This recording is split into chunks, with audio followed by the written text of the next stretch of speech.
میرا جینا میرا مرنا الہی تیری خاطر ہو۔ بسم اللہ الرحمن الرحیم نحمده ونصلی علی رسوله الکریم اما بعد قال النبی صلی اللہ علیہ وسلم خیرکم من تعلم القرآن وعلمه صدق اللہ مولانا العظیم وصدق رسوله النبی الکریم ونحن على ذلك لمن الشاہدین والشاکرین والحمد للہ رب العالمین۔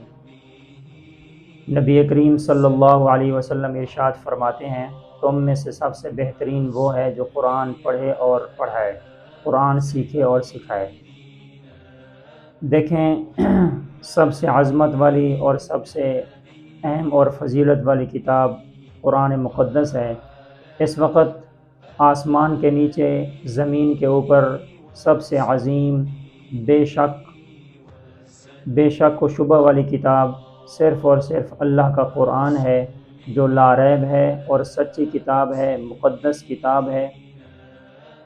اور قرآن مجید ہمارے پاس ایسے ہی موجود ہے جیسے اللہ کے نبی صلی اللہ علیہ وسلم کی ذات اقدس کے اوپر نازل ہوا۔ لہٰذا نبی کریم صلی اللہ علیہ وسلم نے قرآن مجید پڑھنے اور پڑھانے کی فضیلت اس میں ارشاد فرمائی ہے۔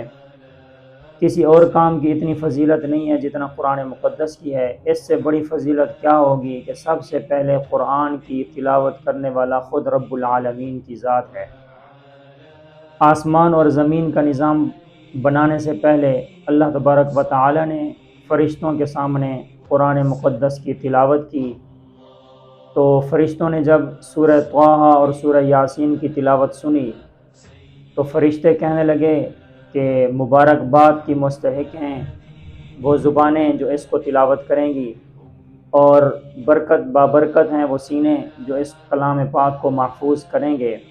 تو اللہ تبارک و تعالی نے ہمیں یہ سعادت نصیب فرمائی ہے کہ ہمیں اتنی مقدس کتاب عطا فرمائی ہے، لہٰذا ہمیں اس کو شوق سے پڑھنا چاہیے اور پابندی کے ساتھ قرآن مجید کی تلاوت کرنی چاہیے۔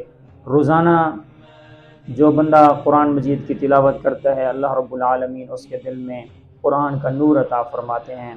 دعا ہے کہ اللہ رب العالمین ہمیں قرآن مجید کے ساتھ سچی محبت اور عقیدت نصیب فرمائے اور اس کے احکامات کے اوپر ہمیں عمل کرنے کی توفیق عطا فرمائے۔